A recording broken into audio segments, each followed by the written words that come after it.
let's come back to Parliament.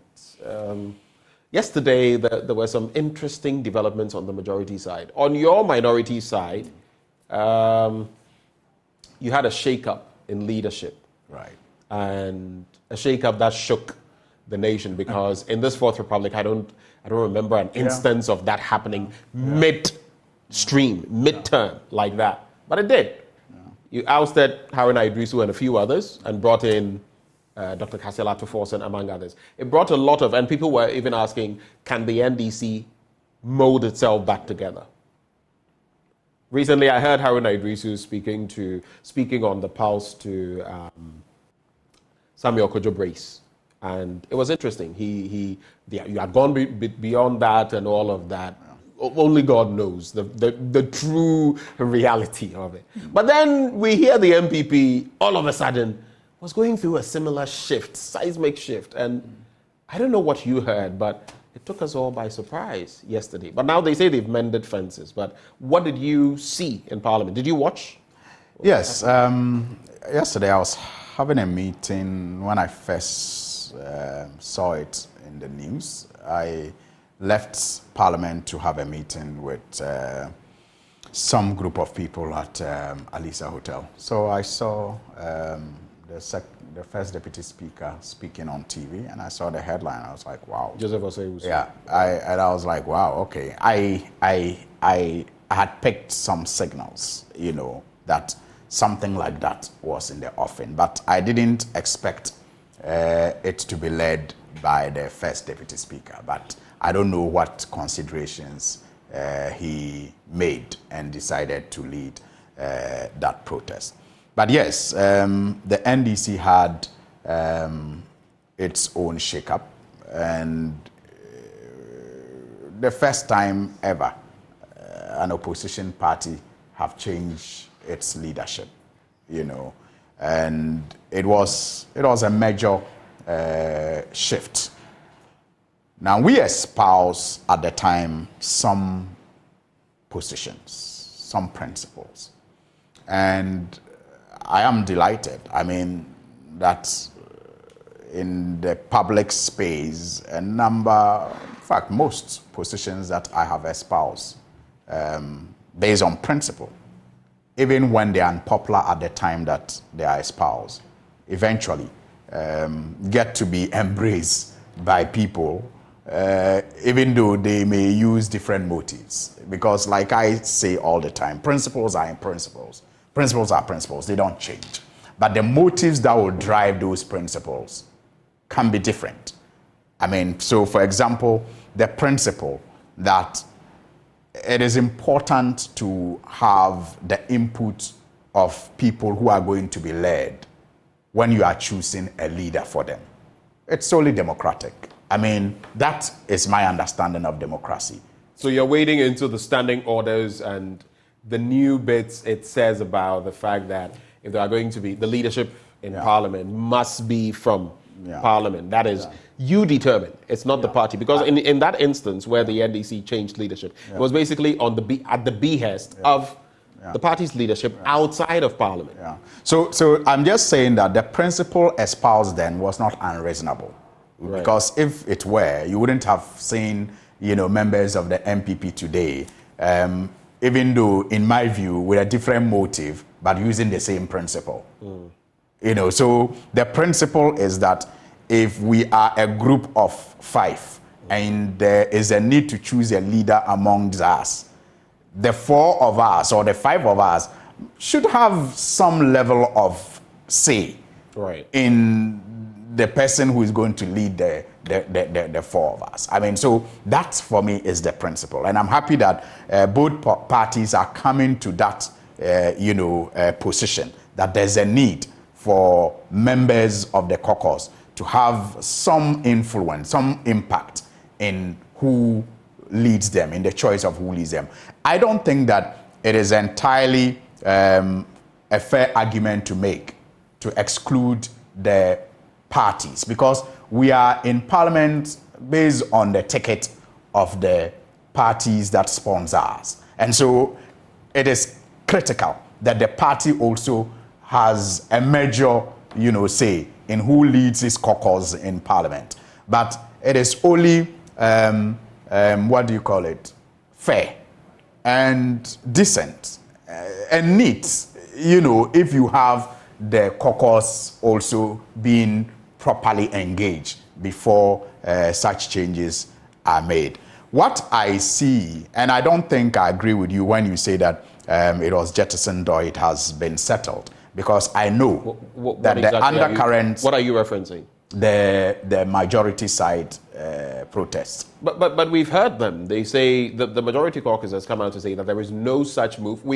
There's been talk about Osei Mensah being appointed head of Baumia's policy and manifesto. What I'm saying that is on the side. But it's a group of... There's no confirmation of that. The MPP caucus hasn't said anything. It's a group in the caucus. Right. That has said that there are no such changes. In fact, GWCL is not a leader of the MPP caucus. Wait, so what are you saying? I'm saying that... Are you saying that there is still tension in there and that... I'm saying that, and it is clear, there is no position by the MPP caucus. No position. There's a group in the caucus that have said that the report of an imminent change is not known to them. That's what they have said. They have simply said that. Technically, per the new rules that you go by, the standing orders, among others, that took effect from January this year, it means that can't even be done.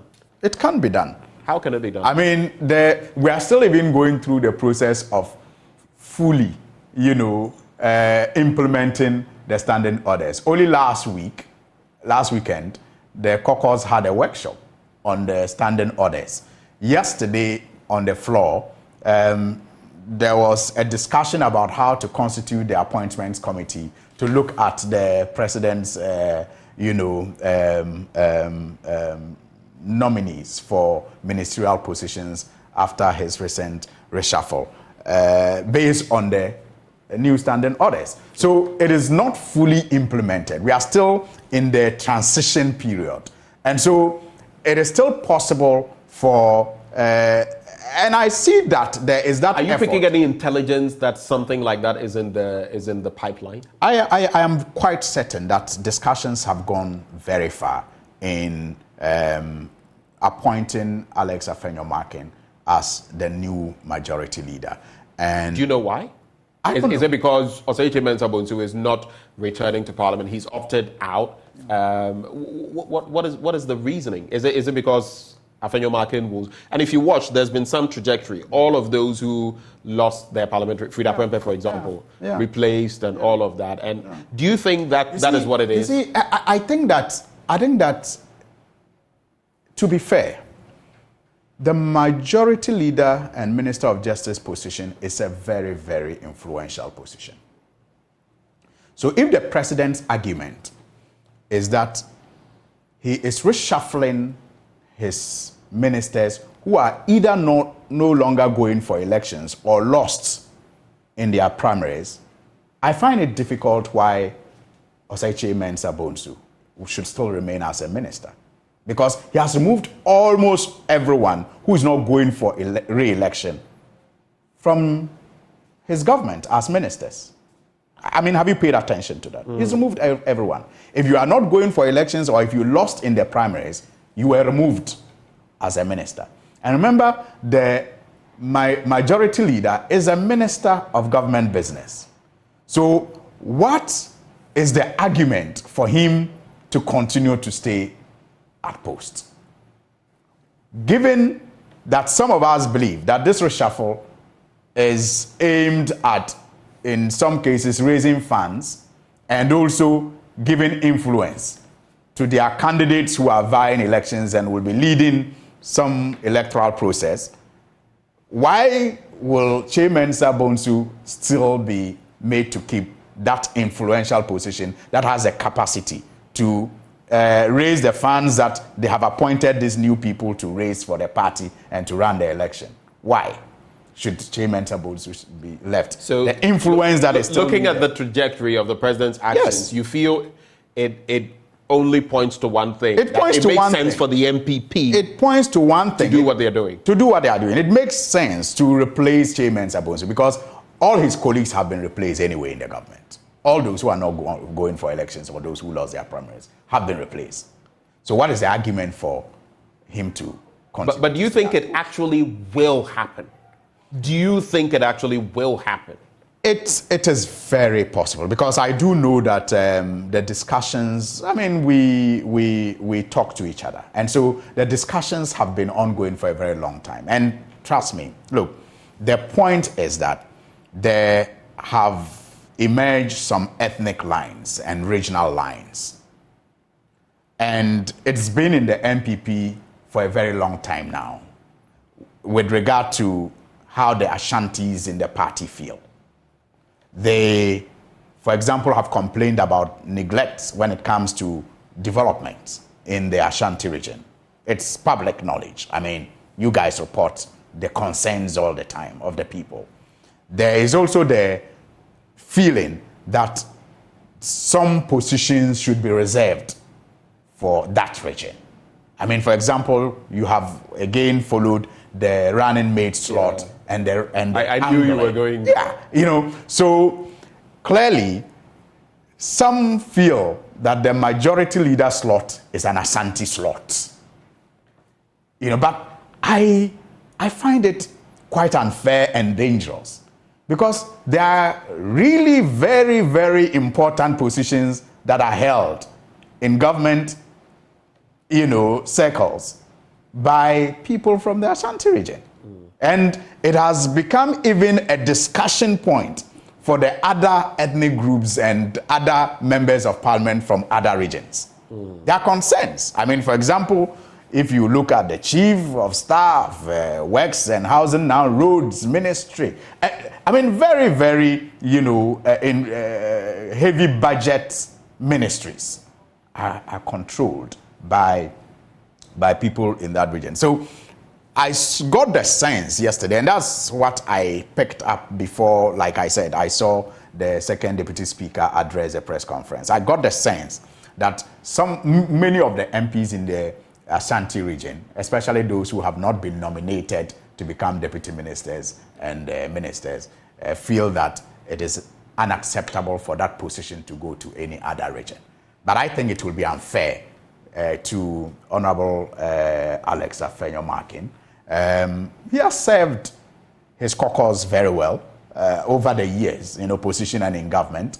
One person who has not really shown interest in being part of the executive, but, you know, does what he has to do, especially when they have their backs against the wall. I mean, his ability to just sometimes introduce needless red herrings to get, you know, time for them to organize themselves cannot be, you know, dismissed and do you feel so like I think he has served. Do you feel two things? And I think that he and I mean, this may come like a lighter note statement, but I mean it. I think preparing for opposition, they need a rough tackler like him.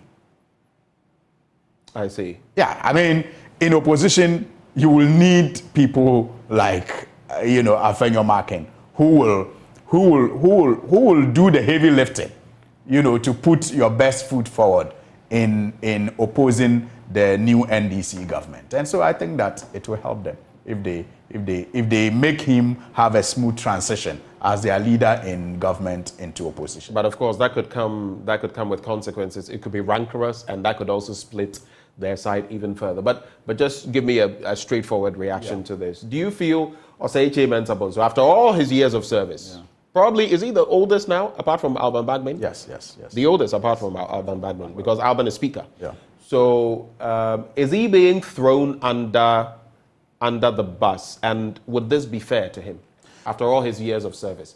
Just straightforward on that, so we move to... some people will tell you life is not fair. I'm beginning to learn fast that in politics, it's even worse. It's not about what is fair. It's about the end that people are seeking to achieve. It's about what's convenient. Yeah, and so they're not going to care at all about how much you have sacrificed if, you know, you no longer serve the interests of the bigger picture. It's sad, but it's the reality. But on a more serious... Is that what happened to Haruna Idrisu? On a more serious note. Is that what happened to Haruna Idrisu as well? I don't know. I'm just telling you the things I see, around life and especially in politics. But on a more serious note, I think that the information I picked up initially was that Osei Mensah Bonsu was actually being prepared to announce his own, to be a running resignation. No, to step down. He was being prepared to step down elegantly. So it was going to come from him. It was not going to be like the party doing a reshuffle.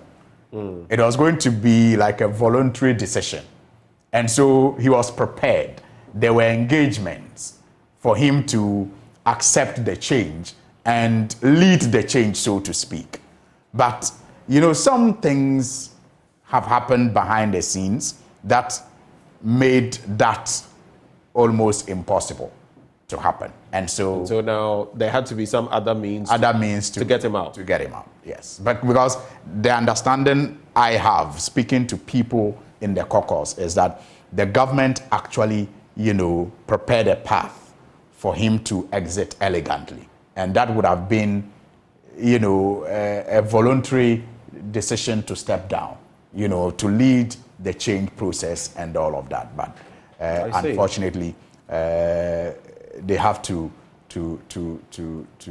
use another way of getting him out. And are you understand rough tactics. Is that what you're trying to say? Yeah, rough tactics is part of the game. So I think that is going. You're saying you understand what exactly? No, I understand there's even going to be a meeting. I think I heard it in the news this morning. There's going to be a meeting with the president at the banquet hall at the Jubilee House this evening on this matter. So it is not completely over, and the caucus has not actually stated a position on it yet, because Mensah Bonsu is still leading the caucus. Afenyo Markin is his deputy, and they have not issued any statement. But some disgruntled group of the caucus have said that the media report suggesting that there's going to be a change is alien to them, and they do not support it. But I am telling you that based on interactions with members of the caucus, there is actually evidence that there is that attempt to replace Mensah Bonsu with Alexander Afenyo Markin. And I think that opposition to his leadership, the new leadership, is not a fair one. I think it is largely motivated by ethnicity, which is dangerous for the NPP and our politics in general.